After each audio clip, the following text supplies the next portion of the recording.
Selamat menonton. Jangan lupa subscribe, like and comment.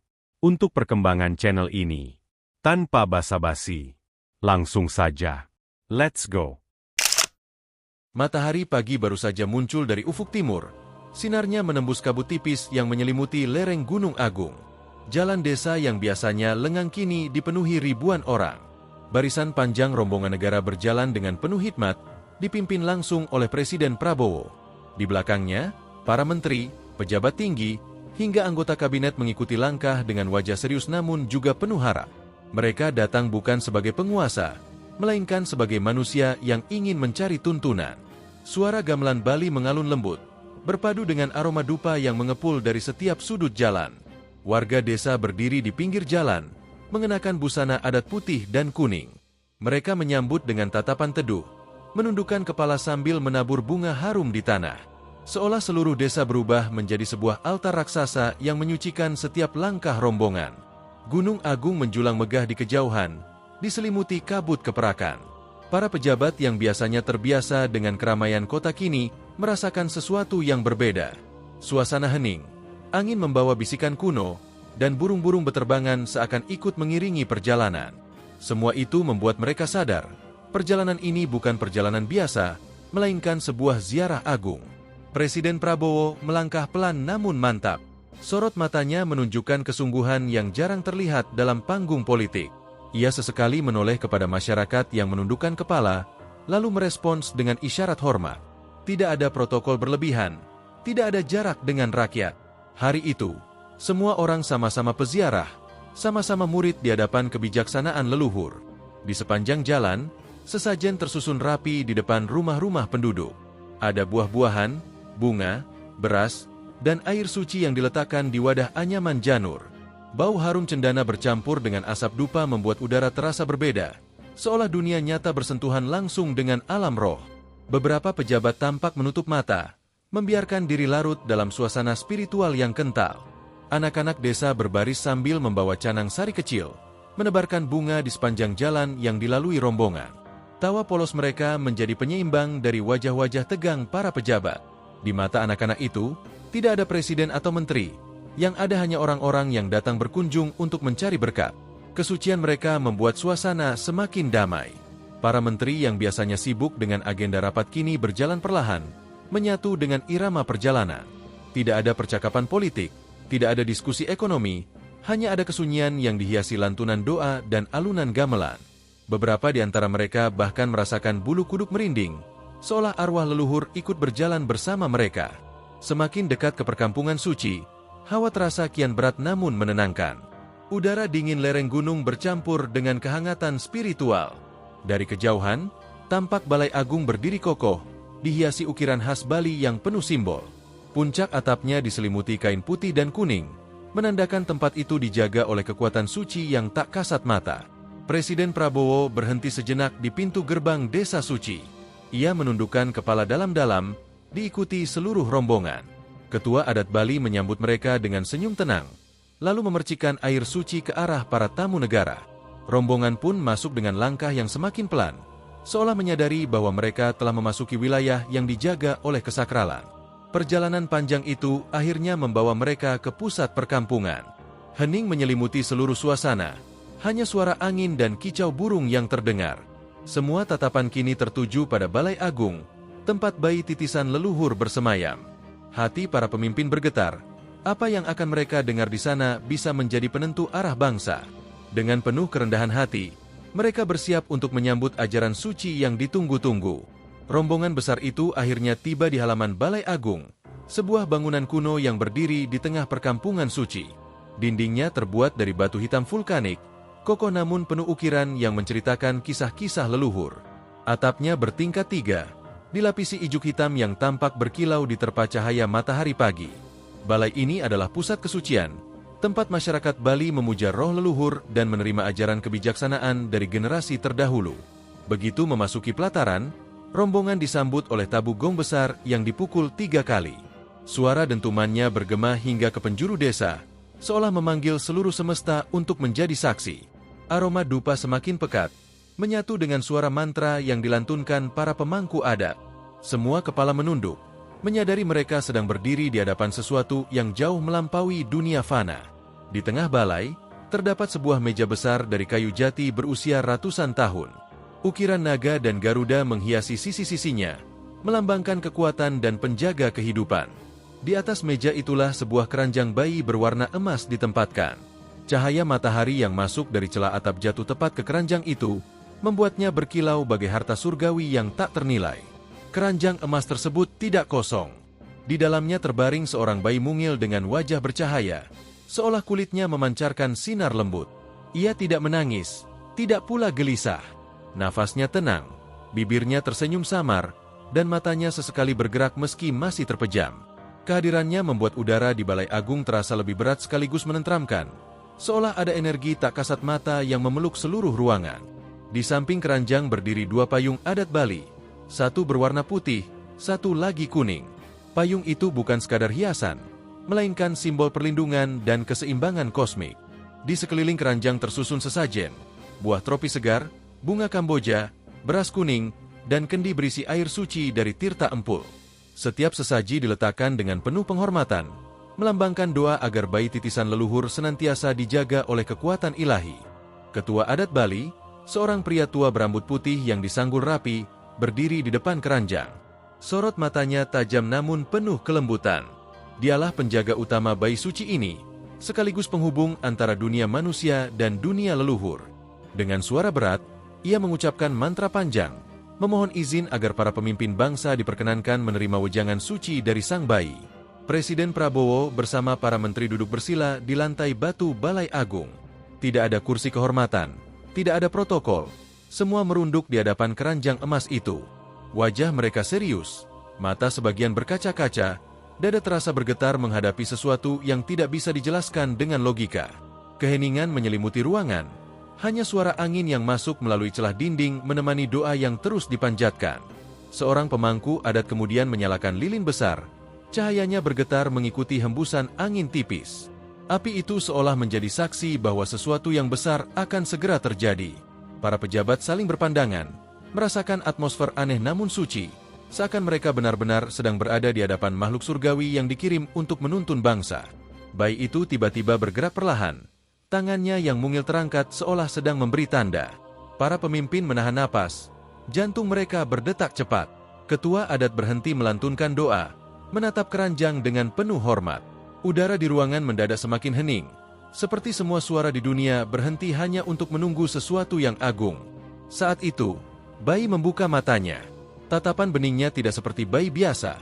Ada kebijaksanaan tua, ada kedalaman samudra, ada cahaya yang membuat siapapun menunduk. Sejenak waktu terasa berhenti. Semua orang sadar, inilah saatnya bayi titisan leluhur akan berbicara.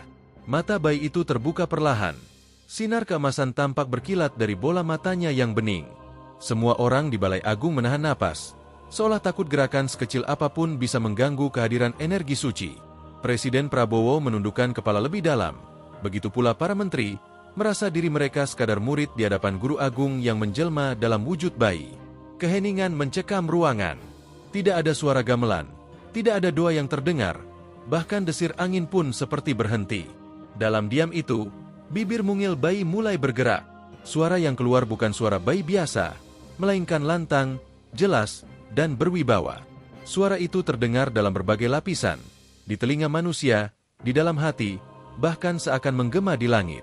"Wahai manusia yang datang dari jauh," ucap suara itu, "kalian hadir di tempat suci ini bukan untuk mencari kehormatan, melainkan untuk belajar kerendahan hati. Ingatlah, kekuasaan bukan warisan abadi, melainkan titipan yang harus dijaga dengan kesungguhan jiwa." Kalimat itu membuat banyak pejabat tergetar, sebagian bahkan meneteskan air mata tanpa sadar. Seorang menteri yang duduk di barisan depan menutup wajahnya dengan kedua tangan. Kata-kata bayi suci itu seakan menelanjangi batin, menyingkap niat tersembunyi yang selama ini tak pernah diucapkan. Semua orang merasakan bahwa yang berbicara bukanlah tubuh mungil itu, melainkan arwah leluhur yang meminjam suara bayi untuk menuntun jalan bangsa. "Negeri ini besar karena rakyatnya," lanjut sang bayi dengan suara penuh wibawa. "Jangan pernah kalian jadikan rakyat sebagai korban ambisi. Mereka adalah sumber kekuatan, bukan beban. Bila pemimpin mengkhianati rakyat, maka ia telah mengkhianati leluhurnya sendiri." Presiden Prabowo mengangkat kepalanya sebentar, lalu kembali menunduk. Wajahnya menunjukkan tekad yang semakin kuat. Ruangan terasa semakin berat, seolah udara membawa pesan yang tak bisa ditolak. Bayi itu memandang setiap orang satu persatu, meski matanya masih bening dan polos. Anehnya, setiap tatapan seakan masuk ke dalam hati masing-masing, membongkar segala rahasia yang selama ini mereka simpan. Tidak ada yang bisa bersembunyi di hadapan pandangan suci itu. Seorang pejabat muda yang biasanya percaya diri kini gemetar hebat. Ia merasa seluruh kesalahannya dibuka di depan mata leluhur. Namun, alih-alih dihukum, ia justru merasakan cahaya hangat menyelubunginya, seakan diberi kesempatan untuk memperbaiki diri. Bayi titisan leluhur itu tidak hanya menegur, melainkan juga mengampuni, memberi ruang agar manusia bisa bertumbuh menjadi lebih baik. Hentikan keserakahan. Suara bayi kembali menggema. Korupsi adalah racun yang merusak tubuh bangsa. Tegakkan keadilan tanpa pandang bulu, karena hukum yang tajam ke bawah dan tumpul ke atas akan mengundang murka semesta. Jadilah pemimpin yang berani melawan kegelapan, bukan pemimpin yang bersembunyi di balik kekuasaan. Kata-kata itu membuat suasana semakin hikmat. Seluruh rombongan membungkuk lebih dalam. Suasana Balai Agung kini terasa seperti ruang pengadilan ilahi, di mana tidak ada yang bisa berbohong, tidak ada yang bisa berkilah. Semua pejabat sadar, sabda yang keluar dari bibir bayi suci ini adalah pedoman yang tak boleh diabaikan. Kesalahan yang dilakukan selama ini bukan hanya urusan duniawi, melainkan juga menggores kehormatan leluhur. Setelah sabda panjang itu terucap, bayi kembali tersenyum samar. Senyumnya membuat ruangan yang sebelumnya tegang berubah hangat. Sorot matanya yang bening seakan berkata bahwa meski keras menegur, ia tetap penuh kasih. Para pemimpin pun menyadari, perjalanan mereka masih panjang, dan sabda suci ini baru awal dari bimbingan yang akan membuka jalan bagi masa depan bangsa. Setelah ruangan Balai Agung dipenuhi sabda yang menusuk hati, bayi titisan leluhur kembali mengangkat tangan mungilnya. Semua orang menahan napas, menyadari bahwa masih ada pesan penting yang akan disampaikan. Cahaya lembut kembali terpancar dari tubuhnya, membuat suasana terasa damai meski penuh kewibawaan. Wahai para pemegang tampuk negeri, suara bayi itu bergema, jadilah penjaga, bukan penguasa.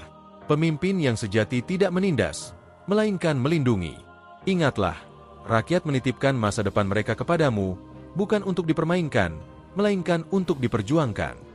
Kata-kata itu terdengar sederhana, namun mengandung makna mendalam. Presiden Prabowo menunduk semakin rendah, kedua tangannya terkepal di atas lutut. Hatinya bergetar, seakan menerima amanah yang jauh lebih berat daripada sumpah jabatan di istana negara. Ia merasa sedang berbicara langsung dengan roh leluhur yang mengawasi nasib bangsa dari balik tirai gaib. Bayi itu lalu menoleh ke arah barisan menteri. Jangan kalian gunakan jabatan sebagai alat mengeruk keuntungan.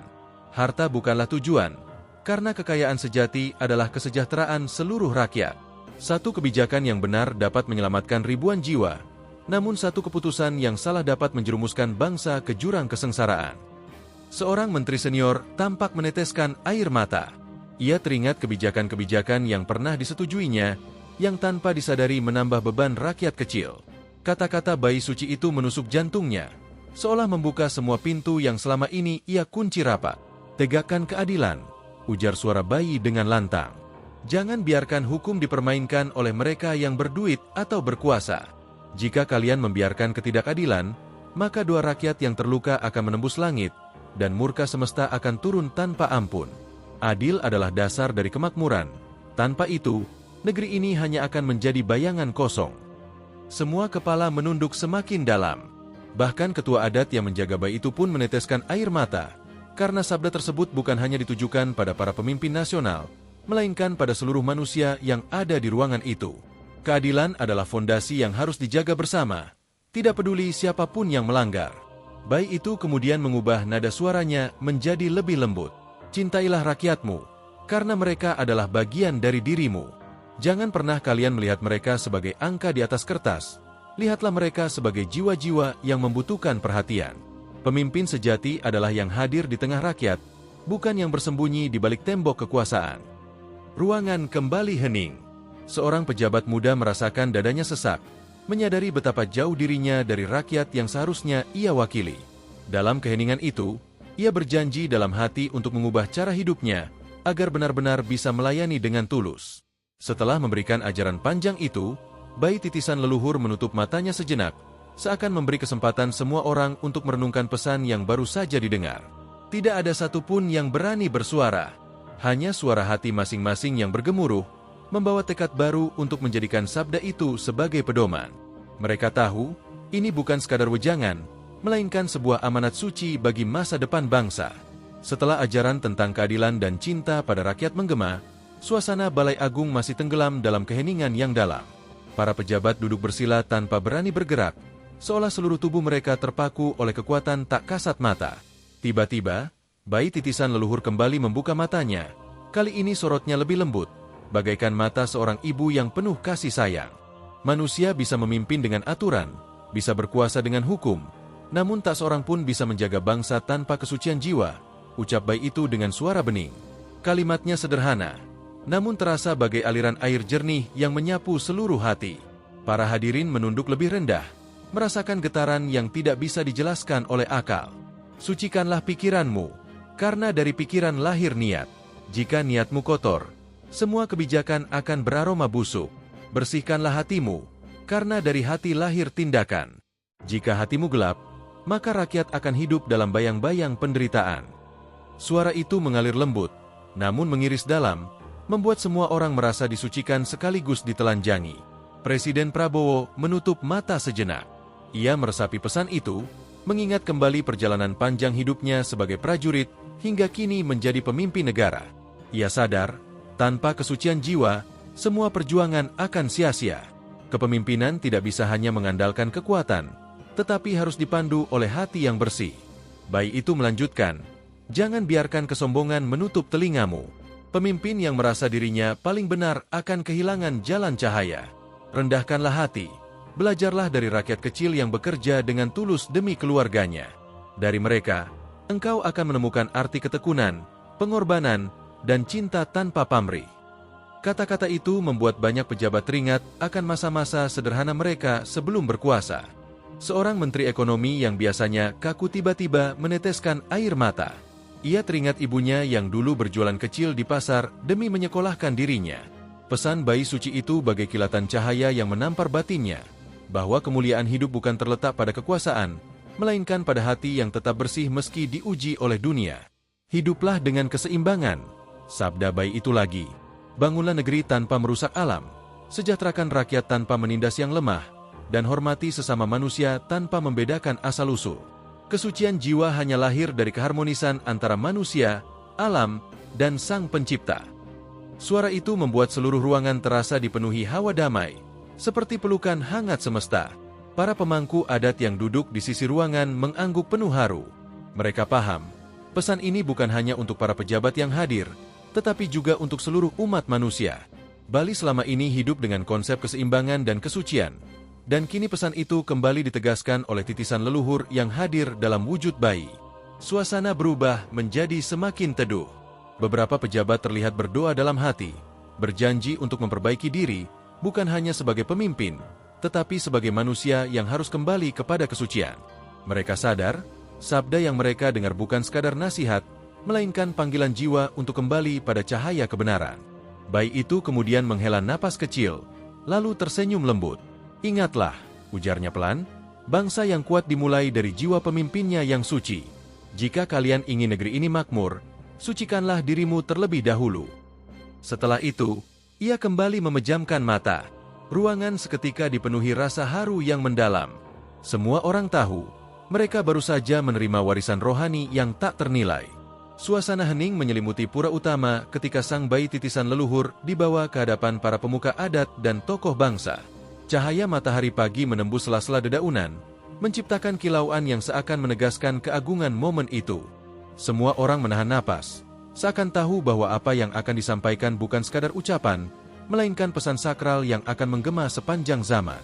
Dalam keheningan itu, suara bayi terdengar bukan seperti tangisan biasa, melainkan lantunan lembut penuh makna. Ucapan yang keluar dari bibir mungilnya mengandung nasihat yang menyentuh hati. Ia menyampaikan bahwa Indonesia tidak hanya berdiri karena darah dan air mata para pendahulu, tetapi juga karena doa yang tak pernah putus dari jiwa-jiwa luhur yang menjaga tanah ini. Bayi itu menegaskan pentingnya persatuan. Wahai anak bangsa, Begitu tutur suaranya yang merasuk dalam kalbu, jangan terpecah karena warna kulit, bahasa, maupun keyakinan. Semua itu hanyalah jubah berbeda yang dikenakan jiwa yang sama. Persatuan adalah kunci agar negeri ini tetap berdiri kokoh menghadapi badai zaman. Kata-kata itu membuat banyak orang meneteskan air mata, seakan hati mereka disentuh oleh kekuatan gaib. Ia juga mengingatkan tentang keserakahan yang kerap melanda manusia. Sang bayi menuturkan bahwa bumi Indonesia kaya raya, namun bila manusia hanya mengutamakan nafsu, maka alam akan murka. Laut yang luas, hutan yang hijau, dan gunung yang megah bukan untuk dieksploitasi semata, melainkan untuk dijaga dengan penuh rasa syukur. Para pemimpin yang hadir terdiam mendengar pesan itu. Mereka merasa seakan sedang ditegur oleh suara yang tak bisa dibantah. Bayi titisan leluhur melanjutkan bahwa kekuasaan sejati bukanlah berapa besar jabatan yang dipegang, melainkan seberapa besar pengabdian kepada rakyat.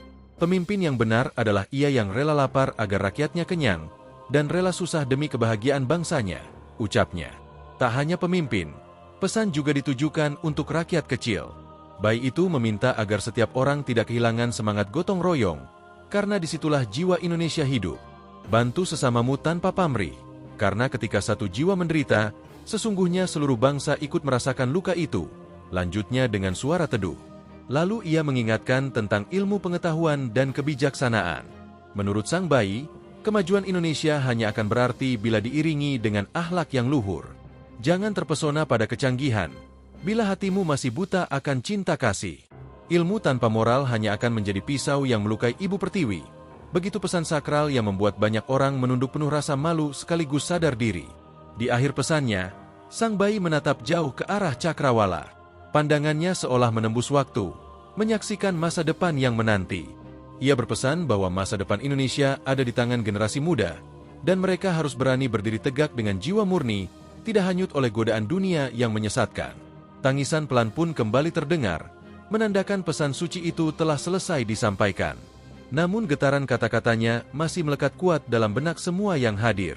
Seakan-akan bumi, langit, dan seluruh semesta turut bersaksi atas janji baru bangsa Indonesia untuk menjaga warisan luhur ini. Sejak hari itu, masyarakat percaya bahwa pesan bayi titisan leluhur bukan hanya untuk Bali, melainkan untuk seluruh negeri. Indonesia seakan diberi arah baru, jalan menuju kejayaan yang bukan dibangun dari kekuatan semata, melainkan dari kesucian jiwa, persatuan hati, dan cinta kasih yang tak berbatas.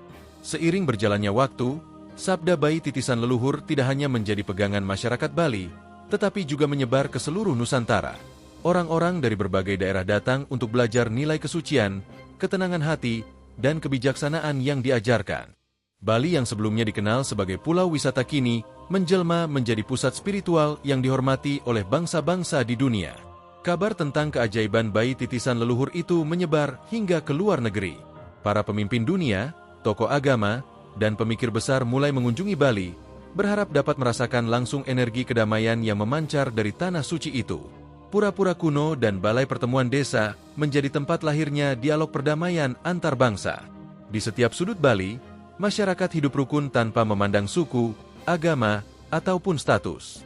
Mereka mengikuti ajaran sang bayi, menjaga hati agar tetap bersih, menghormati sesama, serta menebarkan kasih tanpa pamrih.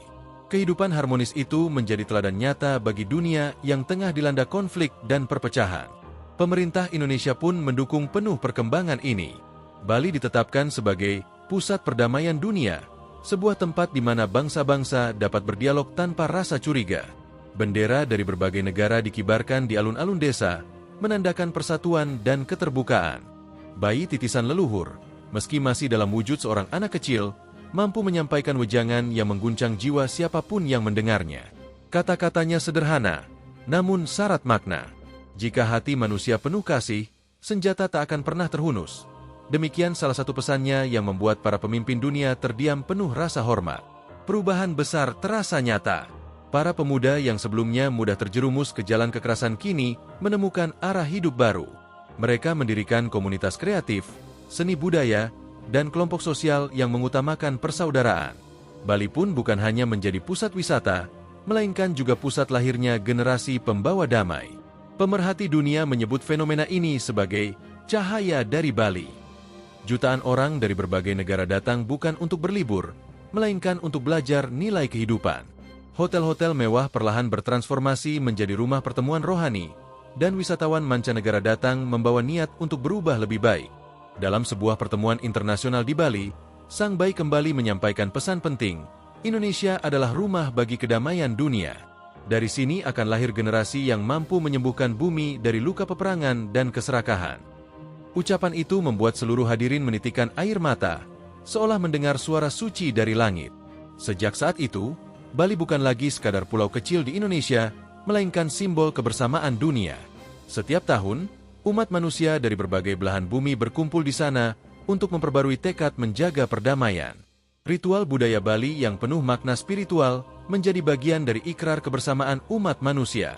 Demikianlah, Bali menjelma menjadi pusat kedamaian dunia, tempat di mana cahaya cinta kasih tidak pernah padam.